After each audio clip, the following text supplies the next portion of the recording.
Great. Thanks very much, Denitsa. Very helpful introduction, especially running through quite a lot of facts and figures, so we don't have to repeat those. In preparation for this panel, I cast my mind back to the 1980s, a long time back when I was very little. And David Putnam came up with an extraordinary quote where he said, the problem with British producers is they can't read scripts and they can't add up. He wasn't very popular for a while after that comment. Yeah, we seem to have come an awful long way since then. Right, to our illustrious panel. I'd like to start with Andrew. Andrew is the recipient of 3 awards, 3 different awards, although he did, off the record, tell me that he was turned down for one, which we're not going to dwell on this morning. We're going to focus on the 3 that he won. He runs a company called Cantilever. It's a multi-creative hyphenate. It manages to do both live action, animation, and a number of things. Andrew, can you focus very specifically on a project, Bad Jelly, and just tell us how that project came about and the support that the fund enabled you to be able to kind of bring to the table? Absolutely. So Bad Jelly is a 2D animated children's series. It is based on Spike Milligan's classic children's tale. What I hadn't realised, although I'm a fan of Spike Milligan, was that in New Zealand, that particular story is like a religion. They absolutely love it. It's a Christmas phenomenon. And people have grown up in New Zealand with Bad Jelly as their Christmas favourite story. Who knew? I had been building a relationship with a number of different partners, and one in particular in New Zealand, and they approached me and said, we have the rights to this story, we'd like to co-produce, can you help us set this up, can you work with us, because we want to use UK voice talent, UK writers, and of course it's a UK IP.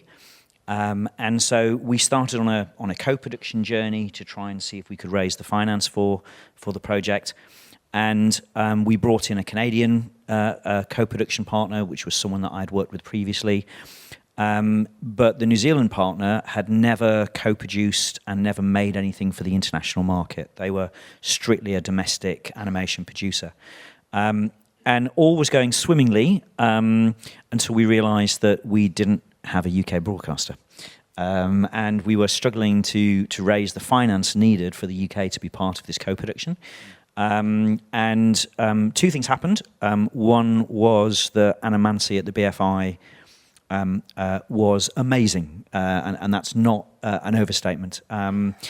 We were in a position where we were looking at the co-production structure and trying to work out what was the minimum we could raise in the UK and how would that structure work. And Anna called the producers, the New Zealand co-production authorities, and herself into a meeting at Cannes on about half an hour's notice and said, right, let's just make this happen. And we had a approval to do a 10% UK co-production, which is technically outside of the current treaty, but was something that was envisaged as being an evolution of that in due course. And that meant that our threshold came down, so we were closer to hitting it, but we still needed additional revenues, and that's when we applied to the co-production fund successfully, which allowed us to hit that threshold, and we are just currently delivering the series now, and are awaiting confirmation, because there is apparently, I have been told, a potential UK broadcast deal. So we're just waiting for that to Finally, be they come to the table. Good. Finally, after they've seen all the episodes and all the voiceovers. But it is execution dependent, Andrew. It really is. And I have to say, we've got the animation is really funny. It's really great. But our voice cast is brilliant. Some are unknown voices that we brought in specifically for the show. But Bad Jelly the Witch is by the phenomenal Miriam Margoyles. She is a legend, and she was brilliant. And we have Rhys Darby as one of the characters as well from New Zealand. So it's a great cast and very, very, very funny scripts. So. And that piece of cornerstone financing from the Global Screen Fund was obviously critical in being able to leverage into this minority co-production. Absolutely. Otherwise, the UK would be in a position where we just were not part of the equation. We just would be missed off. I'll come back to you, Andrew, on distribution, both for animation but also what's happened to Bad Jelly in terms of further distribution internationally. Tessa, Tell us a little bit more about Ink Factory in terms of your strategy towards Asia. You've been very, very strategic about the way you've applied to the fund. Just spell that out for us and how that you've managed to leverage that. So the Ink Factory is a very small studio. So we own the IP to John le Carré's estate. The work we've done historically, The Night Manager, Little Drummer Girl, a number of other le Carré film adaptations. I was brought in to exec produce the Hindi adaptation of The Night Manager. I'd been working in India for 4 years at that point, so now have 10 years in India, and it was a kind of a slight gold rush at that point with the platforms all marching in. So I heard the word gold rush for a long time. Not anymore either. It's not anymore either. So we did a really good deal. India was a very format-heavy industry. They wanted safe bets. So I came in to exec produce that, and then we talked more and decided we wanted to do more in India. We also have some Chinese financiers and partners in 127 Wall. So we broadened it out into an Asian fund, utilising our partners and all of our relationships in Asia. And so specifically, my job is to adapt our in-house IP, primarily John le Carré's work, but also some original work. So we always retain the remake rights. Just explain to us how the actual international business grant fits into that. So it's co-financed. So half of it is 127 Wall and half of it is the Global Screen Fund. So we leverage the money that we are given by the BFI with our Chinese partners so that we can double our slate, essentially. Brilliant, thank you. Yeah. Okay, on to Nadine at Greenacre. There's a lot of talk about IP. We hear it in the trades, we hear it in a lot of business conversations about the importance of IP, and anybody who spends time in Los Angeles gets IP down their neck every minute. Established, proof of concept, etc. Nadine, what's interesting about your work with the Global Screen Fund is you have both an international IP consultant and a development executive who's been supported directly by your application and grant money from the fund. Tell us a little bit more about the added value that you've got from those roles. Getting the fund has been crucial to us. This is our first year in receipt of it. And before that, we were not in a position to bid for IP because we didn't even know where the IP was coming from. We didn't have access to the names, we didn't have access to the publishers, not really. By the time we found out about a book we might like, the rights were already gone. So getting the fund meant that we could get a book scout for us, and we can be very specific about the types of work we're looking for. I mean, you know, there is a gold rush for books, I think, for publishers. You know, rights are going for astronomical amounts of money, you know, 50,000, 100,000, 150, 200, 20, it just goes up and up and up.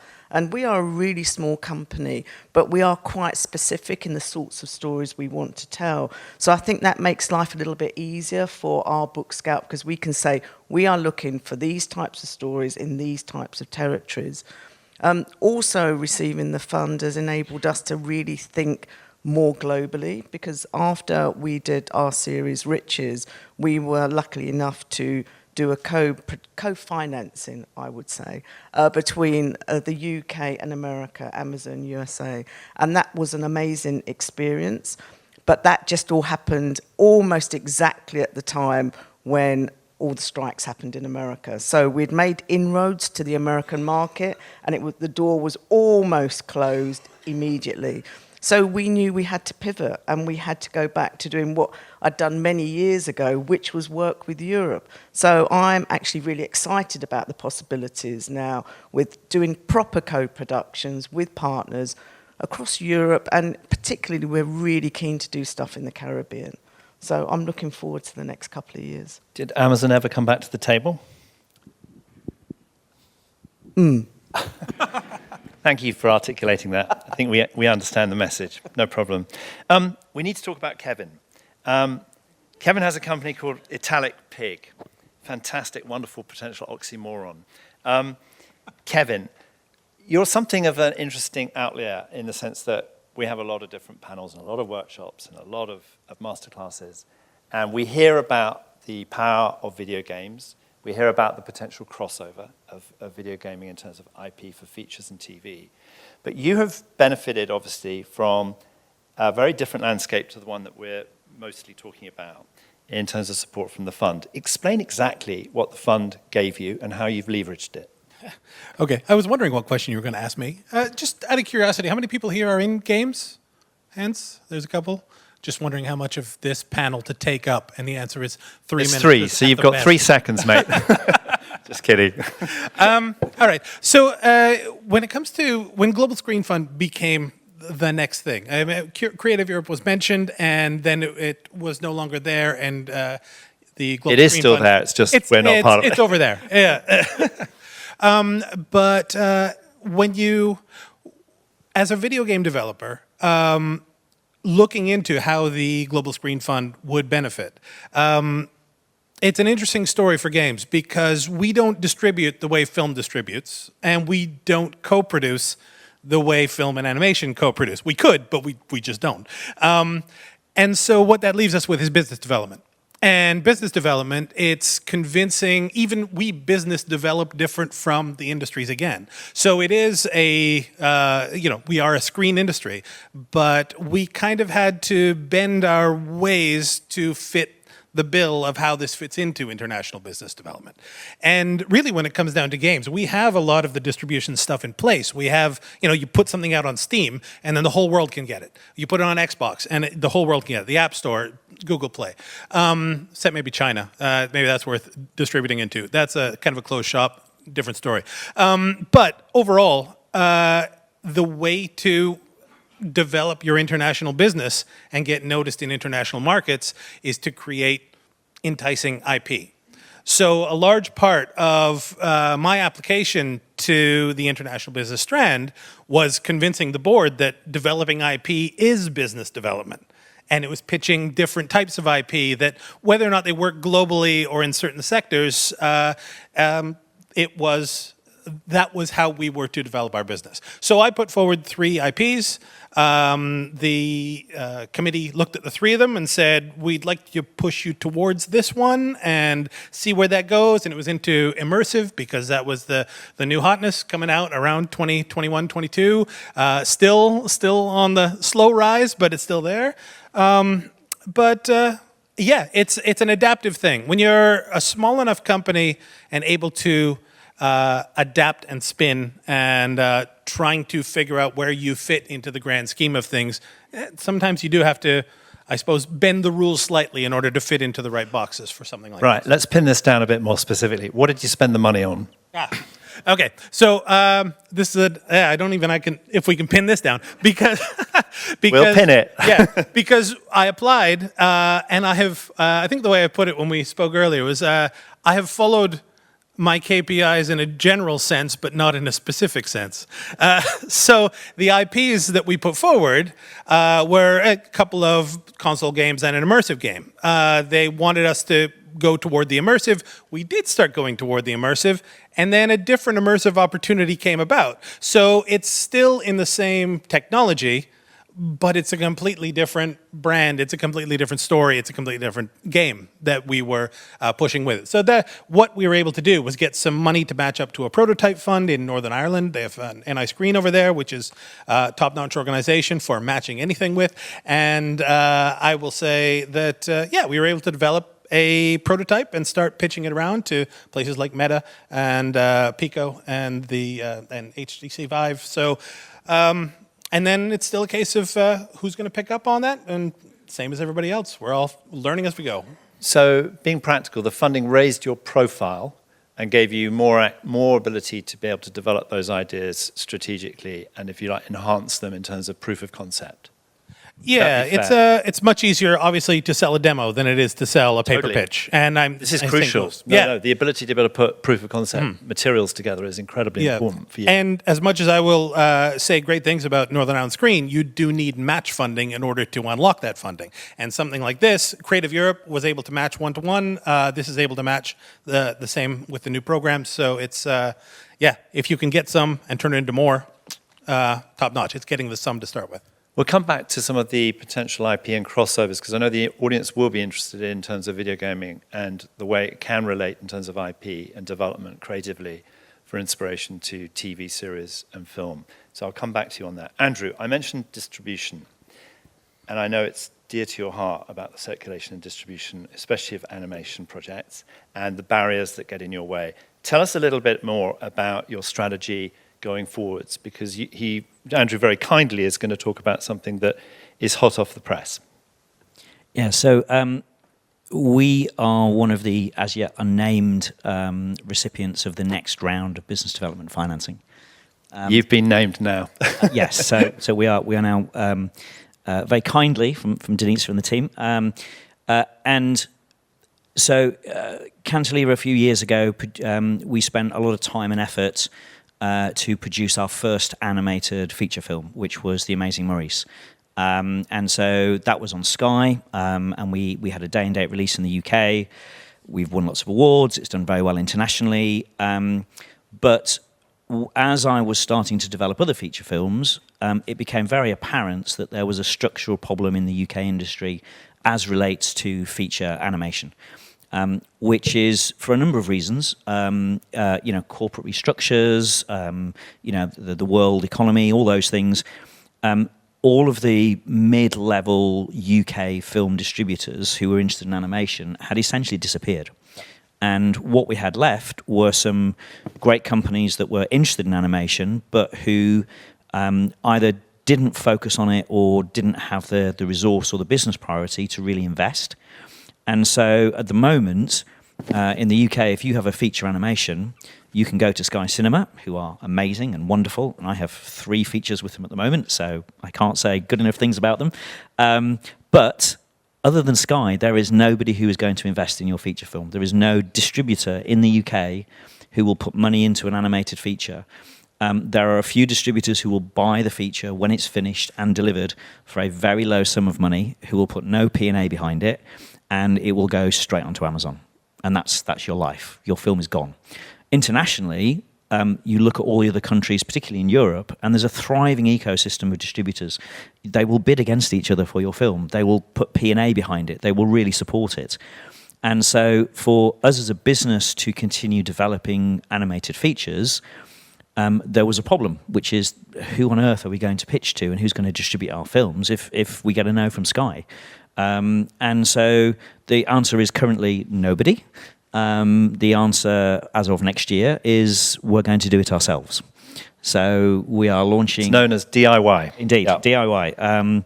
Yes, so we are launching a new UK feature animation distributor, but we are focusing exclusively on CGI family feature films. We have some great industry contacts. We have some partners that we will announce in due course. And for me, the whole reason behind this is, as a producer, I'm experiencing a problem and a frustration that my feature films will not get released in the UK. And so all of the other producers around the world, many of whom I know quite well and I'm co-producing with them, are experiencing exactly the same thing. And they are creating really great feature films. Even the ones I'm not involved in are actually good. And nobody is releasing them properly. And so we feel there is a convergence of our need commercially and the need for the market to provide a solution. And so, very helpfully, the UK Global Screen Fund is going to support us in launching that business. This is pretty exceptional in terms of a different kind of proactive strategy. It reminds me of a chart I drew that started with producers, in the middle was aggregators, and the third line was audiences. And the problem for producers in a very fast-changing world is, of course, reaching audiences. The fact that you've managed to gear the fund to something strategically which won't only benefit your projects, but will benefit a range of other keen animator, developer, packagers, creative talent in that space is terrific. That's really, really interesting. Right, now moving back to Tess, tell us a little bit more about what it's like in terms of the challenge of working in foreign languages, i.e. Hindi, I presume, and how you went about that creatively, and what kind of team the fund managed to be able to kind of help you engineer and move that along, because that is a complex, difficult creative process. Yeah, very much so. Yeah. And I think Asia as a territory, obviously, each territory within that is completely different. So fortunately for me, in India, everything's written in English, actually. So all of the development process... That's our fault. Speaks better English than I do. So that's been quite straightforward. Everything we do there is for the local market, so I lean very heavily on my creatives to kind of guide me. But I have been working there kind of long enough to get a sense of the market needs and the audience needs. In China, I work very closely with our partners, 127 Wall. We're just setting up a Hong Kong-based arm, which is with our partners to deliver content there. And then in Korea, I have an EP called Jun Young, who oversees all of my Korean shows. So very much specific to each territory and making sure that we have people on the ground leading it who understand the needs of the market, culturally how to work with the financiers, with the filmmakers. So everything is sort of slightly separated off. And I think each market is so different. So in India, commissioners do want to see a pilot and a very in-depth 70-page story Bible. In Korea, you can't get anything greenlit without 4 episodes. Same in China. So there's a different kind of need for each market, whereas in the UK, usually, hopefully, you can get a project off the ground with a pilot and maybe a pitch. So, we have to be very, very specific, and we're also very focused on making sure that our projects work first and foremost for that market. So we're seeing more globally as streamers set up local offices. They don't care about these sort of local for global stories. They want everything to work first for their market. If it moves out, great. But, we have a project, a French-American project. The Americans said it was too French. The French said it was too American. So, we have to be so targeted now in the kind of stories we're taking to buyers. Thank you. That was very specific. Nadine, one of the things that usefully is in my notes is talking about balancing a film slate, films for cinema intended, and a series slate, and how you manage to balance that out in terms of sustainability. This is a constant challenge for a lot of people in this audience as well. Just talk a little bit strategically about that and how the fund has helped you a little bit here.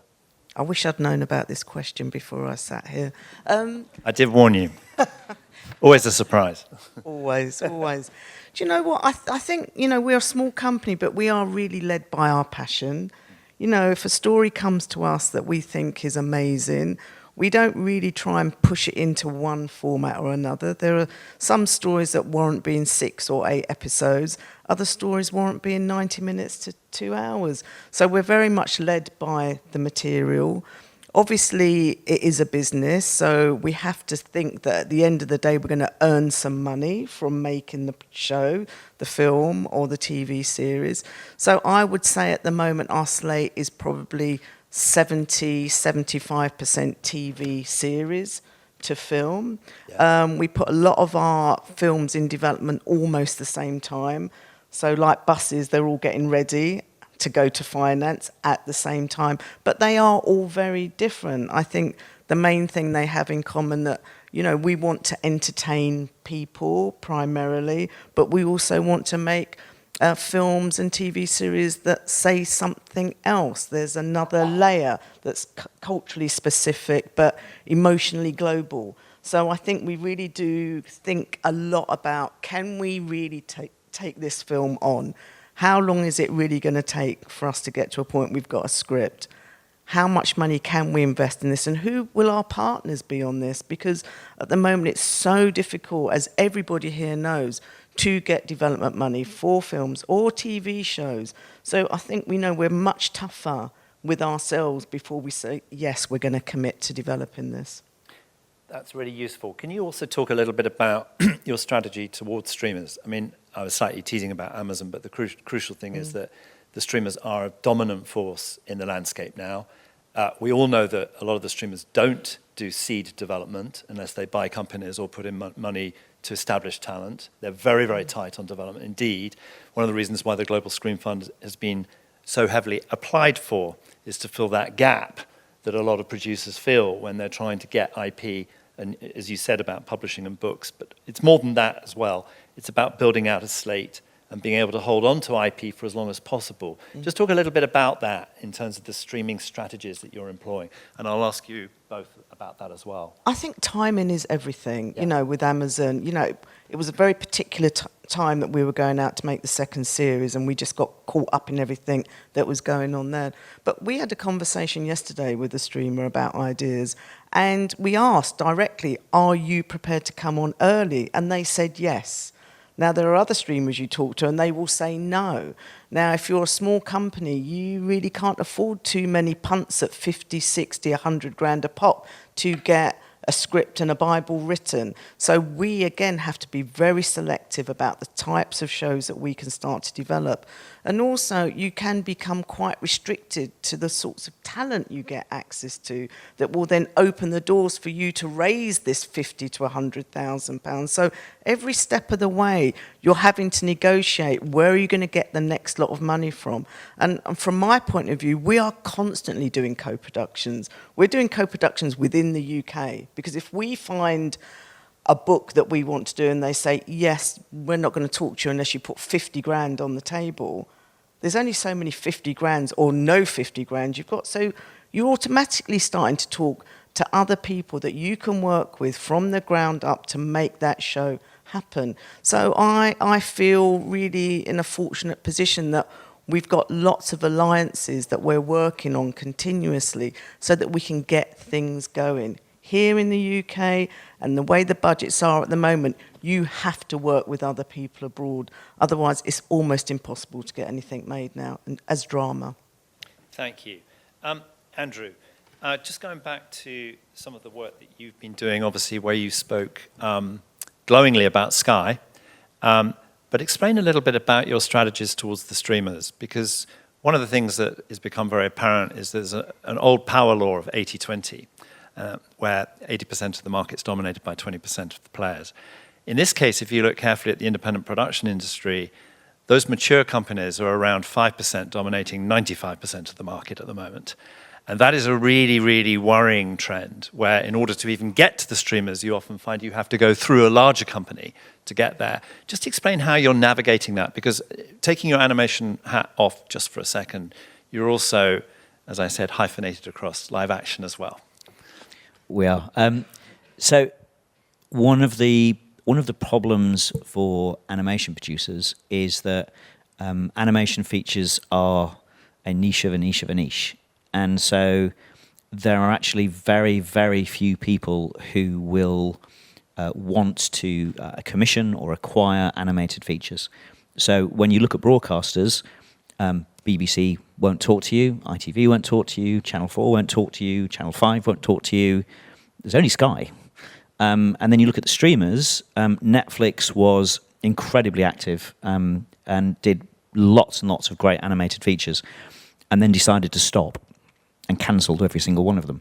And so there is no Netflix conversation at all. There's no Amazon conversation at all.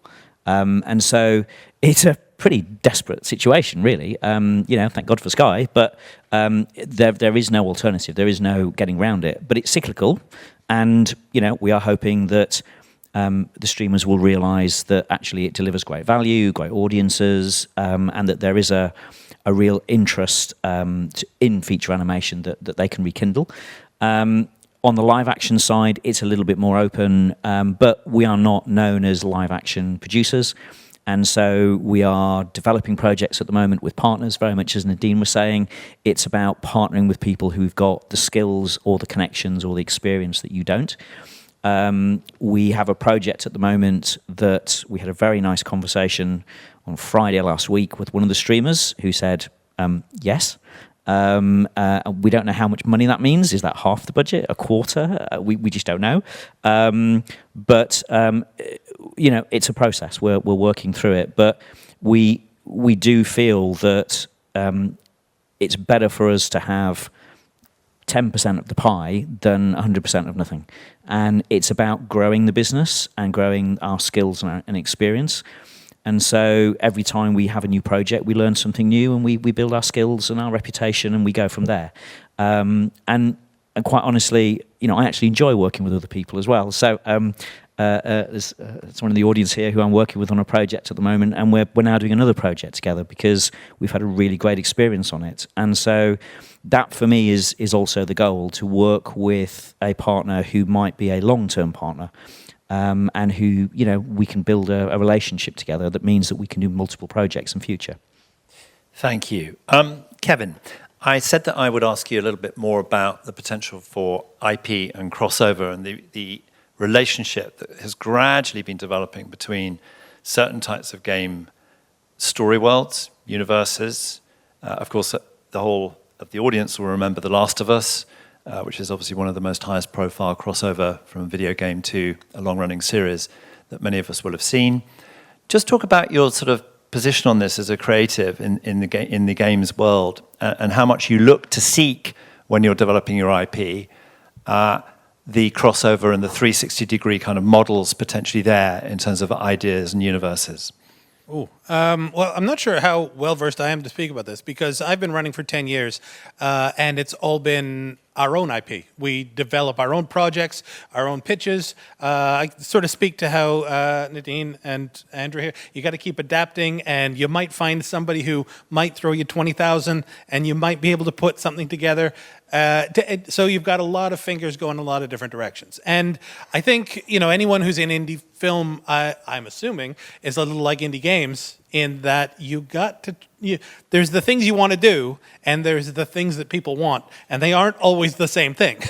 So you tend to follow, like I've even started adapting how I pitch to publishers, saying, which of these would you be interested in, and I will develop it more, as opposed to I have the thing that you want. It's not that kind of market anymore. There's so much saturation in the games market that Just explain to the audience what publishers are in your world. Oh, sorry. A publisher is a distributor. A publisher is an agent, a distributor, a broadcaster. They're not essential, but they usually come in with the money. It's the same as if you self-publish a book versus you find Random House pushes your book forward. Publisher will give you some money to do it better and go to bat for you and spend some money on marketing, promotion, that kind of a thing. But like I said, you can also go ahead and do it yourself. So from that point of view, yeah, you're always kind of seeking, how can I take the little bit of money I have and add more to it? And usually that is a case of developing a few things a little bit and then trying to find someone who will pick one of them and pay them more. And you've got small, medium, and large projects and variable budgets and all the things that I'm sure get dealt with in all the other realms of the screen industries. It's the same challenge across the board. What was your original question? It's about the crossover between IP that's generated from video gaming that has potential to become a feature film or a series. I think from that point of view, again, I've never done it myself, but I think the film being adapted into video game as a second revenue stream is much more of a downward flow than the one breakout hit that gets turned into a film. I don't know how often, you could probably count on maybe both hands video games that have made that leap, like Last of Us, like Resident Evil, like, those franchises are... Angry Birds. What's that? Angry Birds. Angry Birds, yeah. So it's there, it happens, but I certainly wouldn't look at, you obviously want to get your media out into as many different realms as possible. But the idea of somebody sweeping in and going, hey, we're Paramount, we would like to pick up your game idea and turn it into millions. It's also the time it takes to do any of these things. The flow in the opposite direction makes a lot more sense, because I've worked in animation and I've worked in games. And you can turn a game around in 3 months, and nothing moves in 3 months in animation at all. I will call you in 3 months, and then they call you in 6. That's it feels like everything takes years. That's not what Sam says at OpenAI, but don't worry about it. But in terms of, we've almost got a film out, hey, we should maybe make a game out of this. And you can move fast by jumping into the second industry and going, well, you can whip something out quick for Apple for 30 grand or for 100 grand or depending on how big you want it to be. But it works as a sister game of an IP that exists big, and you can, if you liked what you watched, you can play it on your phone or you can play it on your PC or whatever it is. But like I said, rarely goes the other way. Thank you. Did you want to add to that, Andrew? I was just saying, I do have 2 projects in development. That one is based on a game, but it's already a successful mobile game, and the other is actually a board game, a traditional, literally dice and things. But it's the IP question. It's finding something that you feel is interesting, that is giving you that extra story kind of creativity that you can develop something from. Okay, I'm going to open this up to the audience in a minute, but I've got one question which is very much on the behalf of the audience. The application process. I've also been on the receiving end of the application process where I get rung by frustrated producers saying, Angus, can you try and help us? And it's a bit like the blind leading the blind.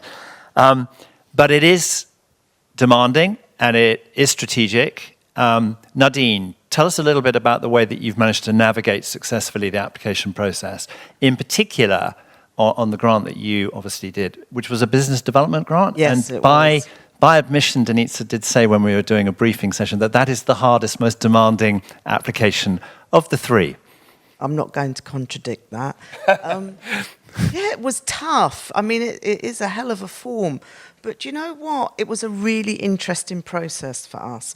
Because, you know, when you're running a small business, you're so busy doing all of the time, you can't kind of forget what it is you're actually doing. So it forced us to ask ourselves questions about where are we actually at? Where did we think we were going to be at? And where would we like to be in 2, 3, 4 years' time?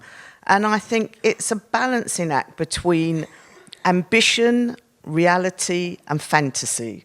So you kind of look at all of those areas and you land somewhere in the middle. And I think for us it was, I wouldn't say it was easy, but I think we had a very strong idea of what we wanted to do and how we might be able to do it, and how, if we did get any funds, how that would transform the way we worked.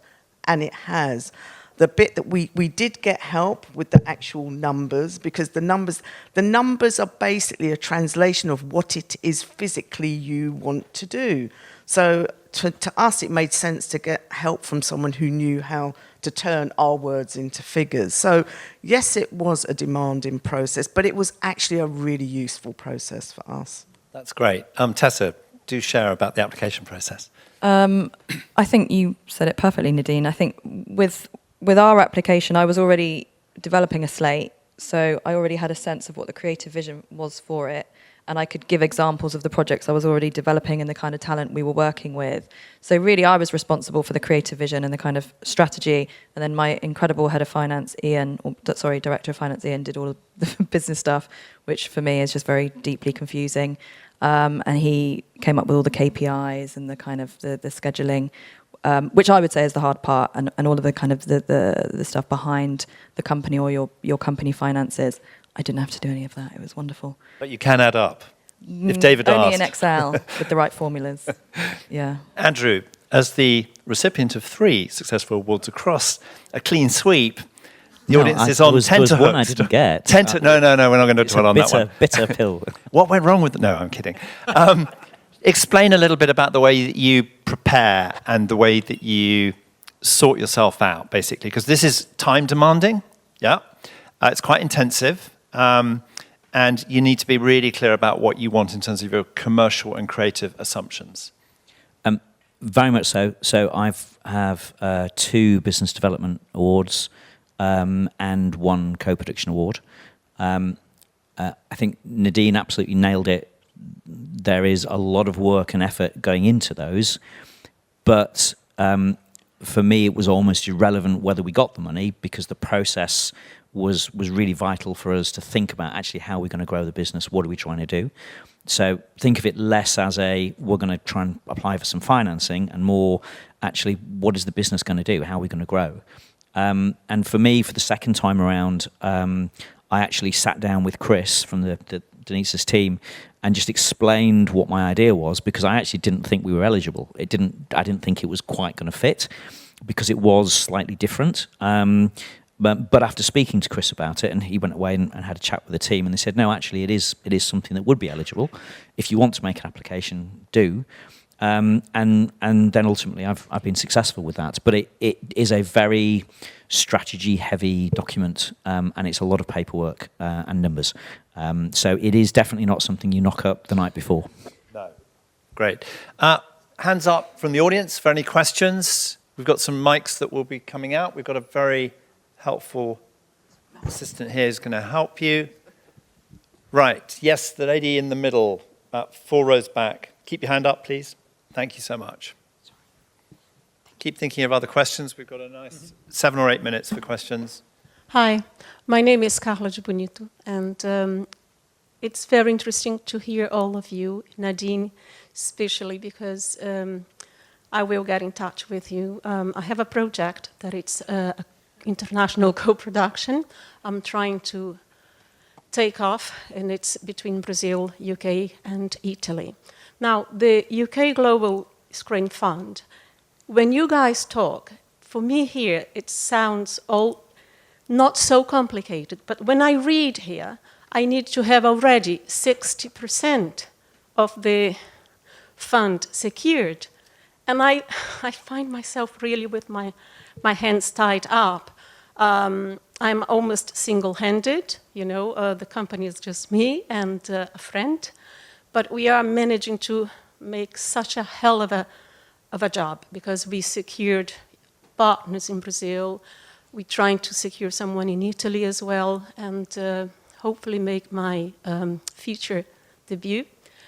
But yes, this is my question. I mean, how do I do? I mean, do I need to have these 60% secured, isn't it? So when you guys talk, it sounds like you don't have, and it's really hard. It's really hard for someone like me, almost single-handed, to do things, to sort of break through or do the first debut, the first film, and yeah, how do I go? I mean, I tried already 3, failed on 3. I'm trying now the British Council international co-production as well. So yeah, I would like to hear some sort of guidance, really. Okay, guidance about cornerstone funding and matching funding and the 60% rule. Andrew? Yeah, you look keen. Yeah, I mean, just to say, because we were a recipient of the co-production award, it is absolutely important that you've raised the rest of the money first, both so that the fund is allocating money to projects that are going to happen, and because obviously they have to pick and choose, they're oversubscribed, because it's a very, very helpful fund. We all have the same issues. We all struggle to raise that money. But I think what's important for you is to know what the rules are for this fund, and the fact that it happens, on a regular basis. You can start planning your timing so that you're going to the fund when you have that in place. But you could also speak to your co-producers and in your finance plan say, well, there is the potential that I can apply for this if you bring me your bit of the money. And you're not on your own, because your co-producers are also supposed to be raising money from their territories and working. So there may be 3 of you working together, which is a much, much happier situation than being on your own. But yeah, I would say that it's a great fund, but you do need to follow the rules. Otherwise, you're wasting your time. Nadine, you've got something to add to that? Thanks. Well, I agree with what Andrew said. I think it's about where your story is set, who could potentially be your primary investor. And once you've got that, in theory, the rest of the money should follow through. But you need to get that first, because it gives everybody else confidence in the project actually happening. So you do need to get that. Do you mind if I add something here? Of course, and please. it's not necessarily with regard to, well, I guess it is. The first speaker, Harriet, spoke about, just dangled, this fund might be increasing, this fund might be doubling in the future. I can't speak to it. I have no idea about it. It's the first I've heard of it. But what I'm hoping is that it doesn't just take the 3 strands we have and just make the pie bigger, but keep the slices the same size, if you know what I mean. It's, again, speaking from a games perspective, I can't really apply for distribution, I can't really apply for co-production, and I can apply for business development, but so does every other part of the screen industry. So really, I'm fighting for 1/12 of this pie.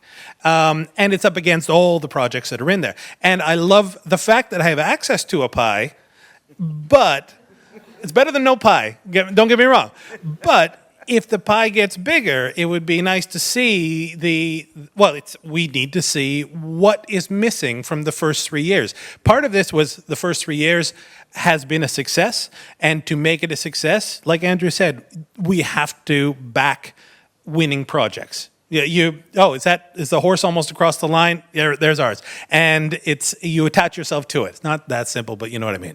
And I've had plenty of funds. There's other games funds that are out there that say, we like to come in when you're about to sign the contract with someone who's absolutely going to join you, but you haven't signed it yet.